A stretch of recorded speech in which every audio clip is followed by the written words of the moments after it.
சிறிய விளம்பர இடைவெளிக்கு பிறகு மீண்டும் டிஎம்டி கம்பிகள் வழங்கும் கேள்வி நேரம் நிகழ்ச்சிக்கு உங்களை மிகுந்த அன்போடு வரவேற்கின்றேன். நாளுக்கு நாள் வலுத்துக் கொண்டிருக்கக்கூடிய மது எதிர்ப்பு போராட்டம் புதிய மாற்று அணியை தமிழகத்தில் உருவாக்கக்கூடிய ஒரு சூழலை ஏற்படுத்தி இருக்கிறதா?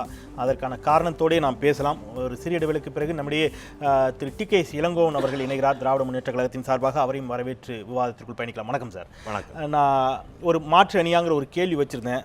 ஏன் இந்த கேள்வி முன்வைக்கப்பட வேண்டிய தேவை எங்கிருந்து வருகிறதுனா, நேற்று திரு கருணாநிதி அவர்களிடம் செய்தியாளர்கள் சில கேள்விகளை முன்வைக்கிறார்கள்.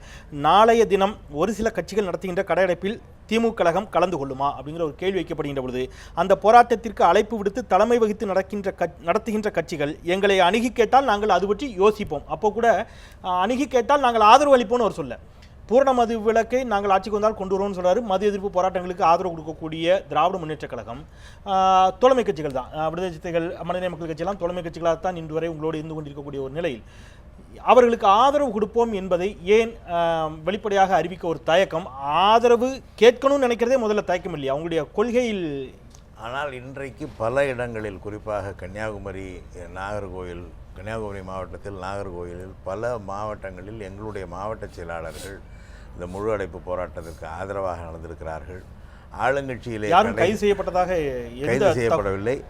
ஆனால் ஆங்காங்கே கடை அடைக்க வேண்டும் என்று அதிமுகவினர் வந்தபொழுது அதை எதிர்த்து திராவிட முன்னேற்ற கழகம் அதிகாரப்பூர்வமாக உங்களை போன்ற தலைவர்களையோ மற்றவர்களையோ, இன்னைக்கு உதாரணத்துக்கு முத்தரசன் அவர்கள் இந்திய கம்யூனிஸ்ட் கட்சியின் சார்பாக அவர்களோடு இருந்து கைதாகி இருக்கிறார். ஜி ராமகிருஷ்ணன் அவர்கள் மார்க்சிஸ்ட் கம்யூனிஸ்ட் கட்சியின் சார்பாக கைதாகி இருக்கிறார். திராவிட முன்னேற்ற கழகத்தின் சார்பில் யாரோ ஒருவர் அவர்களோடு நின்று அந்த களத்தில் நின்று கைதாகி இருக்கலாமே. ஏன்னா நீங்களும் தீவிரமாக எதிர்க்கிறீர்கள். இன்றைக்கு மது எதிர்ப்பிற்கு திமுக கழகம் வந்துவிட்ட பிறகு நீங்க தனியாக ஒரு போராட்டம் அறிவிக்கிறீங்க. அதுக்கு நாளைக்கு அவங்க ஆதரவு கொடுக்காம போகலாம், அது வேறு விஷயம். நாங்கள் தனியாக ஒரு போராட்டம் அறிவிப்போம். அந்த போராட்டத்தை பற்றி கேட்கின்ற பொழுது கூட நீங்கள் அறிவித்திருக்கக்கூடிய திமுக அறிவித்திருக்கக்கூடிய போராட்டத்திற்கு மற்ற கட்சிகளின் ஆதரவை கேட்பீர்களா என்ற செய்தியாளர்களின் கேள்விக்கு கருணாநிதி அவர்கள் பதில் சொல்கிறார், நாங்கள் கேட்க மாட்டோம், அப்படி எந்த எண்ணமும் இல்லை. அவர்களாக ஆதரவு கொடுத்தால் அதை வரவேற்போம், இங்கே ஆதரவை பரிசீலிப்போங்கிறார், அங்கே ஆதரவை வரவேற்போங்கிறார். அதை தான் இன்றைக்கு திருமாவளவன் அவர்கள் கூட செய்தியாளர் சந்திப்பில் பேசுகின்ற பொழுது சுட்டிக்காட்டுகிறார். அவருடைய நோக்கத்தில் சந்தேகத்தை ஏற்படுத்தி விடக்கூடாது, இது சந்தேகத்தை ஏற்படுத்தி விடக்கூடும் அப்படிங்கிற ஒரு வார்த்தையை பதிவு செய்திருக்கிறார். இது சந்தேகத்தை ஏற்படுத்தி விடாதா உங்களுடைய மது எதிர்ப்பு கொள்கை?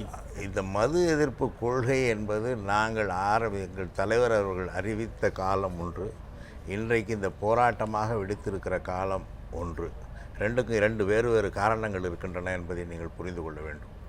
முதலில் சமூக வலைத்தளங்களில் ஒரு 3 வயது பையனுக்கு மது கொடுத்து அருந்த செய்யும் அந்த வக்கிர புத்திக்காரர்கள் இருந்ததை, அதே போல் 10-12 வயது பள்ளி பிள்ளைகள், பெண்கள், அவர்கள் குடித்துவிட்டு சாலையிலே புரண்டார்கள் என்ற நிலையிலே இது சமூக அவலத்திற்கு இட்டு செல்லுகிறது, சமுதாயத்தை பாதிக்கிறது என்ற எண்ணம் வந்தவுடன் எங்கள் தலைவர் அவர்கள் நாங்கள் வந்தால் மதுவிலக்கை மீண்டும் அமல்படுத்துவது பற்றி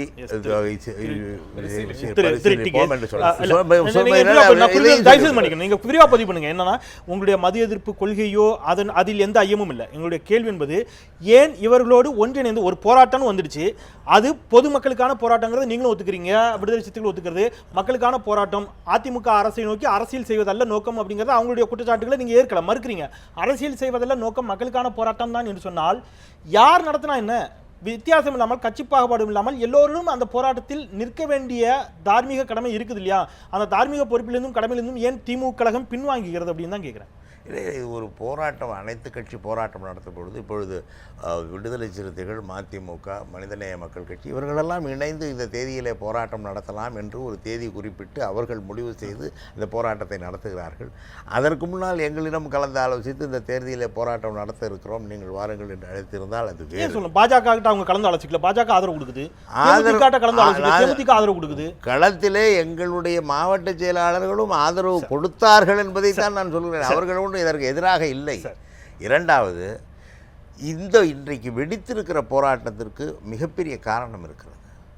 ஒரு குறிப்பிட்ட மதுக்கடையை மூட வேண்டும் என்று கடந்த ஆண்டு பிப்ரவரி மாதம் நீதிமன்றம் உத்தரவிட்ட பிறகு அதை இந்த அரசு மூடாமல், அதன் காரணமாக இந்த போராளி ஒருவர் தன்னுடைய போராட்ட முறைகளிலே மாற்றிக்கொண்டு ஒரு ஒரு பெரிய வேறு விதமான போராட்டத்தை நடத்தும் பொழுது உயிரிழந்திருக்கிறார். அவர் ஏறத்தாழ 7-8 ஆண்டுகளாக நமக்கு தெரிந்து ஒரு 10 ஆண்டுகளாக மதுவிலக்குக்கு எதிராக போராடி வருபவர். அவரை ஒரே ஒரு மதுக்கடையை மூடுவதற்கு கூட இந்த அரசு மனம் வராமல் அவர் உயிரிழக்க சூழ்நிலையில் வரும்பொழுது இந்த போராட்டத்தின் கள்ளுக்கடையை மூட சொல்லி காமராஜர் அழைத்த காலத்திலிருந்தே அவர் மாணவராக இருந்தே போராடி கொண்டிருக்கிறார் என்று அவருடைய குடும்பத்தினர் இன்றைக்கு பதிவு செய்திருக்கிறார்கள். நான் விரிவாக பதிவு செய்கிறேன். முன்னதாக போராட்டத்தில் பங்கேற்று இன்றைக்கு உண்ணாவிரதத்தில் இருந்த அவங்க மழை வந்துட்டு இருக்குது. அவங்க அந்த போராட்ட களத்தில் இருக்கிறார்கள். மாற்றுத்திறனாளிகள் அமைப்பைச் சேர்ந்த டிசம்பர் 3 இயக்கத்தைச் சேர்ந்த திரு தீபக் நம்மோடு நேரலில் இணைகிறார். அவருடைய கருத்துக்களை பதிவு பண்ணிட்டு நான் வர்றேன். திரு தீபக் வணக்கம். தீபக், இன்றைய போராட்டத்தில் நீங்கள் உண்ணாவிரதம் இருந்தீங்க. காவல்துறையினர் உங்களை கைது செய்தார்கள். வழக்கம் போலவே அவங்க ரிமாண்ட் பண்ணல, உங்களை விடுதலை செய்திருக்கிறார்கள். கைது செய்து விடுதலை செய்யப்பட்ட பிறகும் மீண்டும் இன்றைக்கு சேப்பாக்கத்தில் நீங்கள் மாற்றுத்திறனாளிகள் அங்கே உண்ணாவிரதம் இருந்து கொண்டிருக்க வேண்டிய தேவையும் அவசியமும் என்ன? இதை எல்லோருமே ஏதோ ஒரு இடத்துல நோக்கத்தை தாண்டி ஏதோ ஒரு இடத்துல தவறாக பயணிக்கிறீர்கள் அப்படிங்கிற ஒரு குற்றச்சாட்டை வைப்பதற்கு இது ஏதுவாகி விடாதா? உங்களுடைய காரணம் தான் என்ன? இப்போ நீங்கள் அங்கே உட்கார்ந்துருக்கிறது என்ன காரணம்?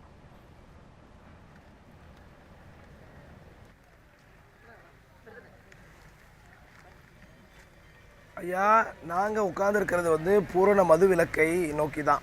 ஏன்னா நாங்கள் மாற்றுத்திறனாளிகள் நிறைய பேர் குடிச்சுட்டு இன்றைக்கி என்ன பண்ணுறாங்க, மாற்றுத்திறனாளி அல்லாதவர்கள் இன்றைக்கி வண்டி ஓட்டிகிட்டு வந்து ஒன்று அவங்க கீழே விழுந்து முதுகு தண்டில் அடிபட்டு கம்ப்ளீட்டாக பேராப்ளிஜிக் ஆயிடுறாங்க. இல்லைன்னா நான் வண்டி ஓட்டிகிட்டு இருக்க போகிற எங்களை வந்து இடித்து நாங்கள் கீழே விழுந்து ஊனத்துக்கு மேலே அதிகமான ஊனம் ஏற்படுது. ரெண்டாவது விஷயம், பல மாற்றுத்திறனாளிகளுக்காக கொடுக்கப்படுகின்ற உதவித்தொகைகளை அவங்களுடைய தந்தைமார்கள் 1500 ரூபாய் 1000 ரூபாய் கொடுக்கப்படுகின்ற அந்த உதவித்தொகையை வாங்கிட்டு போய் குடிக்கக்கூடிய நிலைமை இன்றைக்கி பல மாவட்டங்களில் பல கிராமப்புறங்களில் நாங்கள் பார்க்குறோம். தொடர்ச்சியாக சரி குடிச்சிக்கிட்டே இருக்கும் பொழுது மாற்றுத்திறனாளிகள் மாத்திரம் இல்லைங்க, எல்லாருக்குமே மனையியல் பிரச்சனை வருது, மென்டலி இல் ஆகிறாங்க.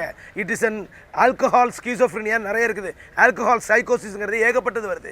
அப்படி இருக்கும் பொழுது நாங்கள் இப்போ உதாரணத்துக்கு நானே வந்து அந்த அந்த ஒரு தந்தையார் தீபக், உங்களுடைய நோக்கம் அல்ல பிரச்சனை, உங்களுடைய நோக்கம் அல்ல பிரச்சனை, மதுவினால் ஏற்படக்கூடிய தீமைகளை பற்றி புரிந்திருக்கிறோம்.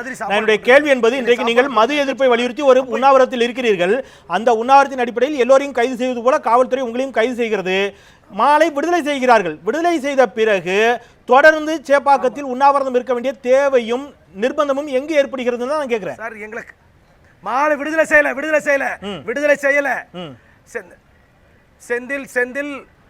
செந்தில் இல்லை அவங்க எங்களை விடுதலை செய்யல. நாங்கள் உண்ணாநிலை போராட்டத்தை தொடர்ந்து போகிறோம் அப்படின்னு சொன்னதுக்கு அப்புறமா கூட எங்களை ஏமாற்றி அதாவது எங்களை வந்து ஒரு கல்யாண மண்டபத்தில் அடைச்சி வச்சுருந்தாங்க. அங்கே பாத்ரூம் ஃபெசிலிட்டி கூட இல்லை. ரொம்ப இங்கே வந்து 15 மாற்றுத்திறனாளிகள் தவழ்ந்து செல்லக்கூடிய மாற்றுத்திறனாளிகள் இருக்காங்க. உள்ள நுழைய கூட முடியாத அளவுக்கு ஒரு பஸ் ஸ்டாண்டில் இருக்கக்கூடிய ஒரு பாத்ரூம் எப்படி இருக்குமோ மழை காலத்தில் சொதன்னு அவ்வளோ மோசமாக இருந்துச்சு. ஆனால் நாங்கள் அதுக்காக கேட்ட பொழுது ஒரு காவல்துறை ஆய்வாளர் எங்களை அடிக்க வந்தார். இன்னைக்கு ஹரின்னு ஒருத்தர் என்னோட கிரச்சஸ் மேலே ஏறி நின்று அடிக்க வந்தார். இன்னைக்கு அது மாத்திரம் இல்லை, சாயங்காலம் உங்களை ஒரு நல்ல இடத்துக்கு கூட்டு போகிறோம், மாற்றுத்திறனாளிகளுக்கு ஏதுவாக இருக்கக்கூடிய கழிப்பறை வசதியோடு இருக்கக்கூடிய ஒரு இடத்துக்கு நாங்கள் கூட்டு போகிறோம். கூட்டிகிட்டு வந்து நடுவழியில் எங்களை இறக்கி விட்டு இங்கே இருந்த அசிஸ்டன்ட் கமிஷனர் பீர் முகமது வந்து நீங்கள் கீழே இறங்க, கலைஞ்சு போனால் போங்க, இல்லை சாகுங்க அப்படின்னு ரொம்ப மோசமாக இது வரைக்கும் நானும் எத்தனையோ போராட்டத்தை நாங்கள் ஏறெடுத்து நடத்திருக்கோம். ஆனா இவ்வளவு கேவலமாக இப்ப மீண்டும் அங்கே போராட்டத்தை தொடர்வது என்பது மீண்டும் ரைட். இப்ப உங்களை இறக்கி விட்டாங்க, இப்ப மீண்டும் அங்கே நீங்கள் போராட்டத்தை தொடர்வது என்பது நீங்க இவ்வளவு மோசமா நடத்துறீங்க. மீண்டும் அங்கே போராட்டத்தை தொடர்வது என்பது மதுவிலக்கை வலியுறுத்தியா அல்லது உங்களை அங்கே இறக்கி விட்டு விட்டார்கள் என்பதற்காகவா? சுருக்கமா